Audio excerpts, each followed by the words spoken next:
The following is a world-class Bullshitters exclusive.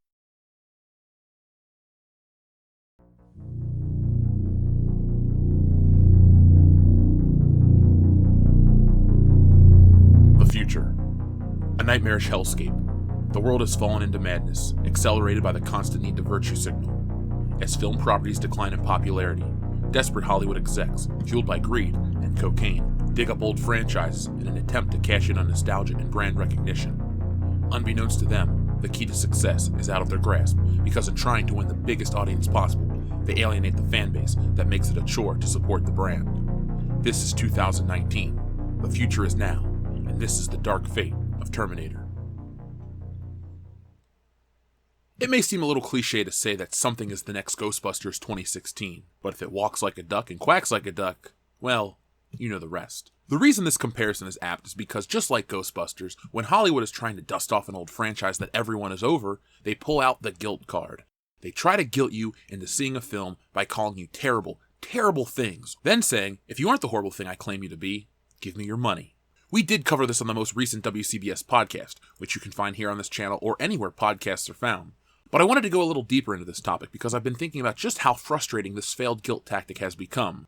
I also wanted to cover it because today is officially Comic-Con 2019 and there will be a Terminator Dark Fate panel, and based on this poll from IGN, you can see how excited the fandom is. To catch you up to speed, here's what Tim Miller, former Deadpool director and current social a-hole, said in regards to Terminator Dark Fate. Just like how Kyle Reese came to the past to protect Sarah Connor in The Terminator, Danny Ramos will be aided by a visitor from the future in Terminator Dark Fate.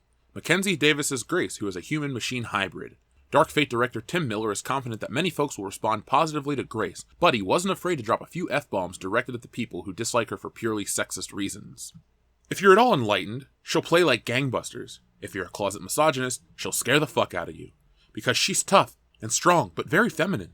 We did not trade certain gender traits for others. She's just very strong, and it frightens some dudes.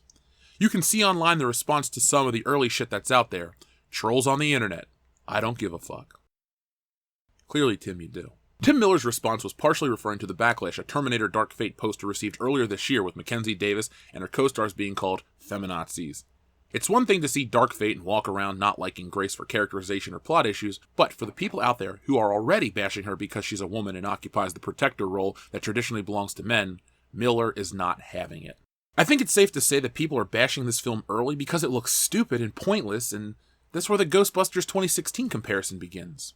2016 was an interesting year. Back then, we were already accustomed to the video game journalists and comic book creators calling us everything shy of a slur. But Ghostbusters 2016, with Paul Feig and the rest of his dim-witted crew, it was all new. They used everything from fragile masculinity to is your childhood ruined? And laughed at anyone who didn't blindly accept the film. That's the problem we have with Terminator already. Like it, or you're trash. Thankfully, the outcome was just. The film failed to catch on. The series has been retroactively rebooted, and this film is now part of the $5 bin at Walmart. Last time I checked, the new 35th anniversary of the original Ghostbusters was a big deal that commanded a premium price, and merchandise from the original film is still sought after. That ruined childhood is worth a lot of money. Actors should stick to their poorly scripted lines instead of going into business for themselves. Just ask Disney. They can't give away Snoke figures. More on that real soon. But pay attention to the lines of people waiting for the next Boba Fett or Luke Skywalker. Terminator falls into the same category as Star Wars and Ghostbusters, genre films that have massive crossover appeal. Terminator was released in 1984, just as VCRs, aka the thing that plays VHS, or as we called them back then, tapes, technology took off. It was a film people watched constantly and became part of the culture. When the sequel came out, it was one of the most expensive films ever, but the payoff was huge. When we look back at the performance of Terminator films, nothing even comes close to the impact of T2. It was, and still remains to this day, the gold standard of the Terminator franchise. I find it odd that this is how you lead off the campaign for your new film, using this tactic from 2016 that failed miserably, calling fans sexist and looking for virtue points. What we all realize, yet Hollywood refuses to acknowledge, is that Terminator is and will always be an Arnold Schwarzenegger franchise, not Linda Hamilton's. Terminator isn't the story of strong women, it's the story of killer robots and time travel, and Arnold Schwarzenegger is the star. There's no doubt about it. Online communities try to elevate Terminator to something that it's not, and when Hollywood buys into this fallacy, it fails. Let me just say it bluntly. Terminator is nearly a dead franchise. Like Alien and Predator, studios, or Fox in this case, are always seeking to milk the franchise for more money. But the reality is, those franchises have peaked decades ago. They all live in limbo. The most successful part of their existence is their viability on store shelves. They put merchandise in retro boxes to sell to guys my age who grew up with Terminator 2 or Kenner's Alien and Predator lines. They get re-releases and anniversary screenings, but new chapters in their stories fall on deaf ears and fail to break the bank. No matter what they try to do with Terminator, they have never been able to achieve anything even close to Terminator 2. Again, this is why I find it so odd to use the sexist troll tactic right out of the gate. It's like the people with blue hair. Do not engage. I repeat, do not engage. Terminator Dark Fate doesn't have the luxury of relevance in today's landscape. It's not a Marvel film that's guaranteed to be successful. It, just like Ghostbusters, is vulnerable to a bad film because the last great one was 28 years ago. Terminator Genesis ruined the timeline, and this film is just pissing on the corpse of Terminator. Comic-Con is going to be very interesting. We'll see if they're going to double down on the garbage or if they're going to let the film speak for itself. No matter the outcome, Hollywood's lack of originality is to blame for whatever fate has in store for the new Terminator. Hollywood likes to hide behind bad movies by using the gender card, but it's played out. It's like in Hot Fuzz when the police transfer Nicholas Angel because he made them all look bad for being a super cop. The cop who can't be stopped. Except here, we get the blame for uninspired pieces of crap failing to hit it big at the box office. Time has proven one thing. No matter the budget, no matter the intention, no matter how much Linda Hamilton, the Terminator franchise has seen its day, and fans won't be back.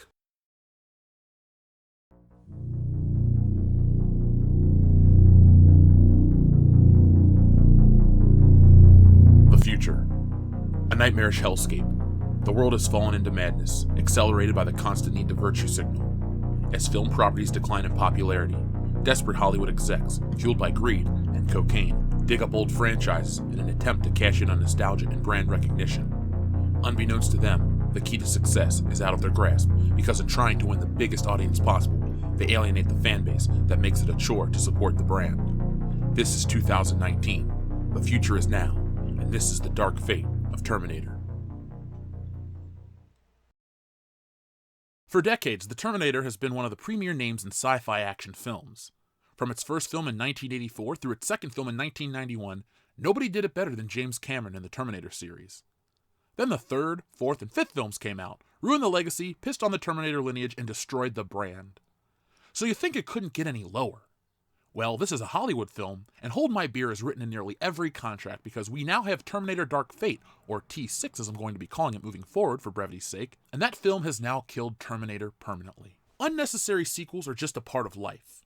For every good sequel like The Empire Strikes Back or Spider-Man 2, we get bad ones like Superman Returns or every Friday the 13th film, including the first one. So when I say that T6 was unnecessary, I know the environment we're living in. But the statement still stands, stronger than ever. Now, for those that are saying T3 through T5 were also unnecessary, I will say yes. I wholeheartedly agree. But that doesn't stop this film from being just as egregious and probably, guaranteed to be worse than what came before it. What separates T6 from the rest of the unnecessary Terminator films is that dirty little word that finds its way to violate all of our favorite franchises. What is that word? Say it with me, folks. Agenda. There's an agenda behind every movie, and that is to make money. No one digs up these old properties to lose cash. They dig them up because of the name recognition and what seems to be guaranteed box office bank. Sometimes it works, and sometimes you have Terminator Dark Fate. Terminator Dark Fate box office estimated now lower than projected. Last month, box office analysts were projecting Terminator Dark Fate could end up with a record opening weekend, hauling in somewhere in the 40 million plus range. Turns out those estimates were a bit generous. Because now the latest Terminator movie has opened in advance previews, it looks like Dark Fate's box office is going to be a bit lower than projected. What a difference a few weeks makes. In early October, I wrote a story about Terminator Dark Fate tracking towards the $40 million plus opening weekend, which would have put it on track to break previous franchise record holder Terminator 3 Rise of the Machines, which opened at $44 million. Now, however, on the weekend of the movie's release, analysts suggest it might not even hit $30 million. The Hollywood Reporter says the film opened with a $2.3 million Thursday preview, which indicates it's on a track for $28 million opening weekend. So, what happened? Perhaps fatigue. Early reactions for Dark Fate started off strong, but they also started out rolling on October 20th, almost 2 full weeks before release.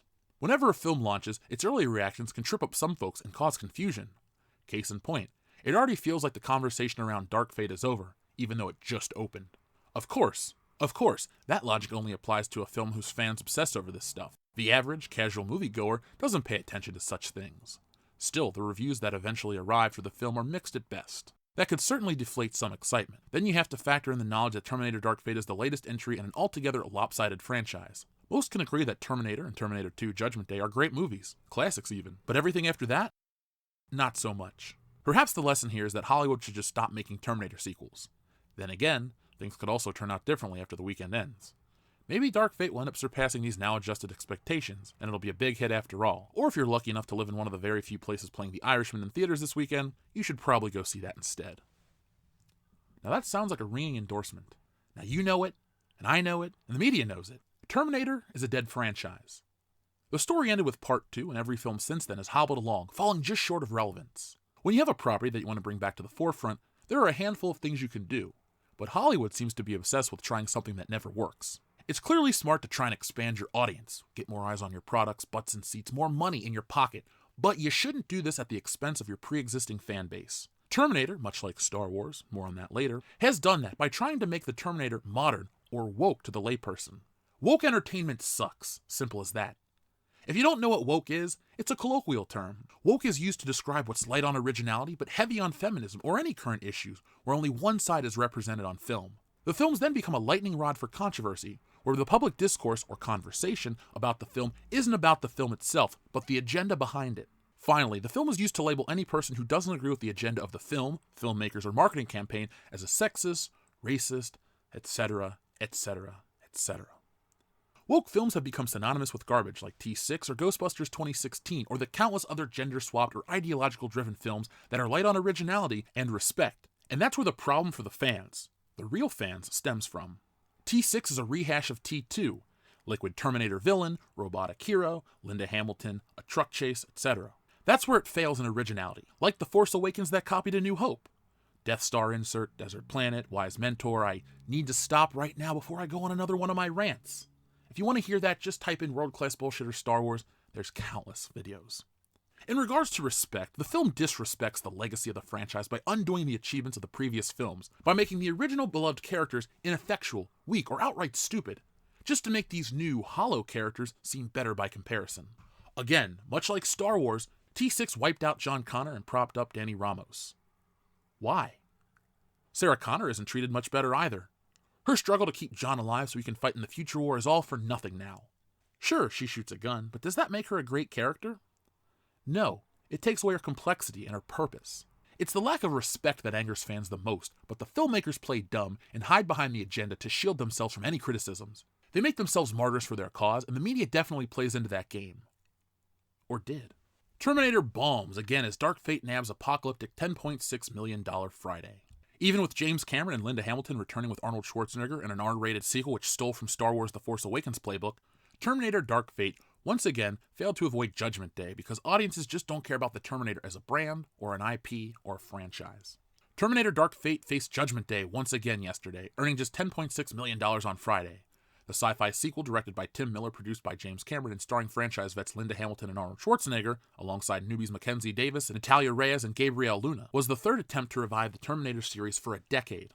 Terminator has become a metaphor for itself, with filmmakers trying different things only to face the same outcome. Judgment Day is inevitable. Hollywood may yet figure out that audiences who aren't diehard sci-fi geeks have little interest in additional Terminator movies. Making a future war sequel with Christian Bale as John Connor didn't do it. Making a time-twisting retcon presumably modeled after Star Trek didn't do it. Bringing back the old gang for a Passing of the Torch sequel like Star Wars The Force Awakens didn't do it. The pitches change, the hooks differ, but the result is always the same. Just because folks like Terminator in 1984 and lost their minds over Terminator 2, Judgment Day in 1991, does not mean they have any interest in additional Terminator movies. Just because something was once popular doesn't mean that audiences care for a new iteration. The sheer hubris to try to convince audiences 3 times in a row to want something they clearly don't want, at great expense, is frankly appalling. The "this time folks will bite" attitude is what has left theatrical moviegoers in grave peril as streaming and television networks have filled the gap for something beyond cover records of yesterday's former glories. It's one thing to try to reboot, strike out, and move on. It's another thing to pull solid grosses, but at too high of cost, like Sony's Amazing Spider-Man, and then team with a rival to keep the budget in check for the second reboot. It's another thing entirely to take the same dead franchise and presume that the audiences who said no thank you not once but twice will somehow magically embrace it on a third try. Terminator Dark Fate is being distributed by Paramount domestically and Fox and Disney overseas, aside from China where Tencent is distributing. It would be cruelly ironic if it bombed in North America while scoring overseas, giving Disney an unneeded victory. Even if using the Force Awakens playbook, a diverse/inclusive new cast with the franchise stars as mentors and a loose remake of the first flick, was the right call, it was 2 movies too late. After 2 lousy Terminator movies following the decent Terminator Rise of the Machines, even a better offering wasn't enough to entice audiences since they didn't care about the Terminator franchise. Terminator Dark Fate is bombing in North America because audiences didn't want to see it. When audiences don't care, all the fixes in the world can't prevent Judgment Day. So Scotty does know a few things. I guess that's good. But he still can't stop the praise of diversity. Natural diversity is great. I've never once heard anyone bitch about the Predator's commando squad being diverse.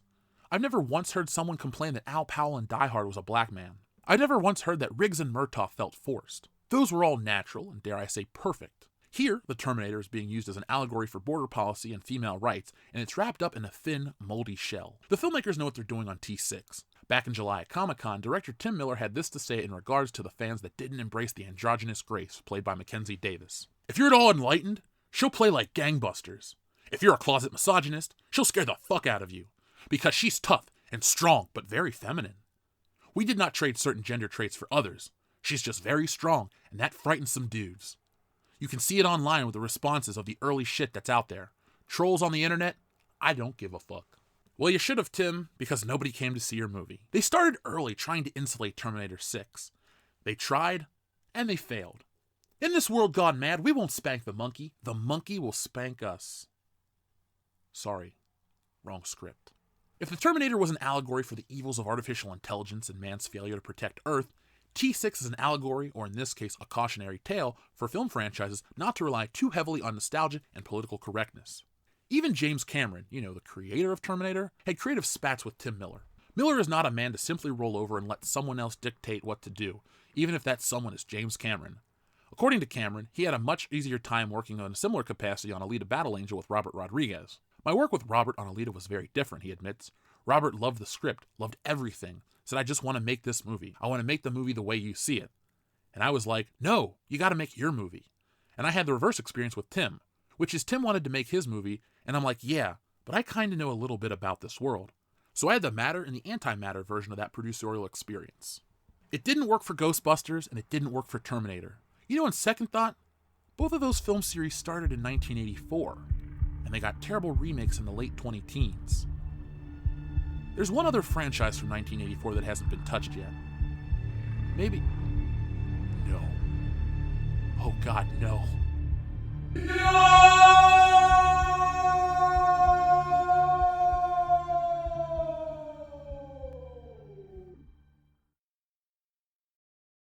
It's funny. When a company used to make something that fans didn't like, they learned their lesson, went back to the drawing board, and tried again. That's not the case with Hollywood. They keep trying and trying until whatever idea they want to force fails miserably in a blaze of glory. Terminator is a franchise that hasn't been good since 1991. They may not want to hear it, but that's the truth. At the end of Terminator 2, Judgment Day was averted, the T-1000 was vanquished, and Arnold Schwarzenegger died in the only acceptable scene for a man to cry. For nearly 30 years, it's been a terrible time to be a Terminator fan. Outside of some comics and video games, nothing related to James Cameron's classic sci-fi franchise has been worth a damn. Terminator 3, Terminator Salvation, Terminator Genesis...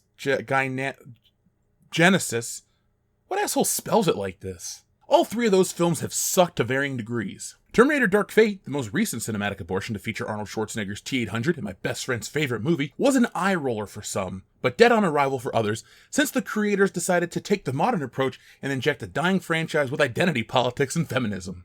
When the first images of the film popped up online, fans were confused with what they were seeing. Was this a man? Was this a woman? What was up with Linda Hamilton's Karen haircut? The questions were endless. When word got out that people were upset with the direction the creators took, the director, Tim Miller, took to the media to defend this disaster in the making by saying, if you're at all enlightened, she'll play like gangbusters. If you're a closet misogynist, she'll scare the fuck out of you, because she's tough and strong, but very feminine. We did not trade certain gender traits for others. She's just very strong, and that frightens some dudes. You could see it online, the response to some of the early shit that's out there. Trolls on the internet? I don't give a fuck. Ooh, talk about a comment that didn't age well. Tim came in hot trying to attack the detractors of what Terminator Dark Fate was trying to do in attempts to garner sympathy and support from the social media masses and bring in a new audience. How well did that pay off? Terminator Dark Fate would be released later that year to a resounding thud of disappointment, making it a flop at the box office. We did a drunk commentary for the film, and everything was as terrible as we thought it would be. If you're interested in that, check out the link in the description below. I apologize in advance. This past week, Mackenzie Davis, the actress that played Grace, aka the LGBT 1000, chimed in on the possibility of a sequel to Dark Fate. Oh, good. NME recently interviewed Davis about her new movie Irresistible when the topic of Terminator Dark Fate came up. You've been in a few dystopian sci-fi films, though. Terminator Dark Fate, for example. Is there a sequel coming? I really loved the movie, and I'm so proud of what we did, but there wasn't a demand for it at the box office, and to think that there'd be a demand for a 7th film is quite insane. You should just pay attention to what the audiences want, and they want new things, and I want new things. That's a humble answer, but I think Mackenzie Davis is right. Studios should pay attention to what audiences want. Is it possible that fans don't want more Terminator? Yes, as I said earlier, the franchise hasn't been good since 1991, but they kept making more, diminishing the franchise in the process. Outside of a string of pointless films, the biggest problem facing Terminator was co-opting the franchise with feminism. You misogynist? You keep telling yourself that, weirdo. Let's just get this out of the way. Terminator is Arnold Schwarzenegger's franchise. Not Linda Hamilton's, not Mackenzie Davis's, and sure as hell not Tim Miller's. Terminator has always been about Arnold Schwarzenegger as a killer robot from the future. He gets top billing in the films, he's the only actor on the poster, all the iconic catchphrases are spoken by him, all of the toys are based on him. He is the Terminator, and no one can dispute it's his most iconic role. Linda Hamilton, aka Sarah Connor, is not the star or the main character, and she knows that, but there's this online groupthink, which is a nice way of saying an online circle jerk of idiots who want to make Terminator the story of a strong woman who saves the day. She, Sarah Connor, pronouns pal, would have died without the help of Kyle Reese in Part 1, and she would have never escaped from that hospital without the help of John and the T-800 in Part 2. Also, she was useless against the T-1000. Sure, Sarah's slick enough to get unhinged and ruin Miles Bennett Dyson's family, but that's about all she could do. Now, if you think I hate Sarah Connor, you're just wrong. I've always liked her just fine, but this revisionist history of the Terminator franchise always being about Sarah Connor is just that. Revisionist history. What happened when Arnold Schwarzenegger stepped away? Well, let's just take a look at the numbers. Here's the Terminator franchise. Domestically, it's a steady decline with each film after Part 2. Internationally, it's the same story, except Terminator Salvation has a slight spike. But no matter how you try to spin it, Terminator Dark Fate is the worst performing film in the series. Why? Well, it's because of how the film was marketed with the feminism first mantra that killed Ghostbusters 2016, Charlie's Angels, and Ocean's 8. It even hurt Star Wars as each film performed worse than its predecessor in the Disney trilogy. The numbers show exactly the same thing too. Terminator Genisys was marketed on the return of Arnold Schwarzenegger, and it made about $67 million more than the previous film. Once audiences realized that the film 1 sucked and B ruined the Terminator lore, they didn't come back for the next one. When the studios realized the mistake they had made, they went the same route that most studios with a floundering IP do. Feminism. Because it sells.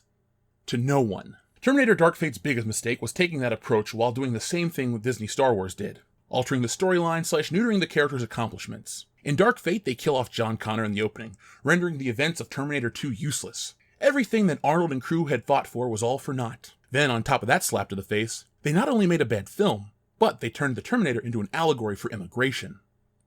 It's a series about time-traveling killing machines. One of these things is not like the other. The box office failure of Terminator Dark Fate was no surprise. Just like Paul Feig with Ghostbusters 2016, Tim Miller ran his mouth off to fans who didn't like what they saw, and the result was the anticlimactic end to the Terminator series. Yes, the series should have ended in 1991, but it just goes to show you that a stupid film that's not antagonistic towards the community and chock full of nuts and their crazy ideas is less detrimental to a franchise than a film that puts its agenda before story. And speaking of story, wow, Dark Fate had a bad one. It would be different if these kinds of movies were good. They could shut the fans up who had concerns about the film before they come out. All Terminator Dark Fate did was reassure us that it was all terrible. We were right all along, and that shit never works. I'm always confused to why these franchises take this approach. The fans lose interest, the studios lose money, and these haughty assholes in Hollywood, they always lose face. Nobody wins.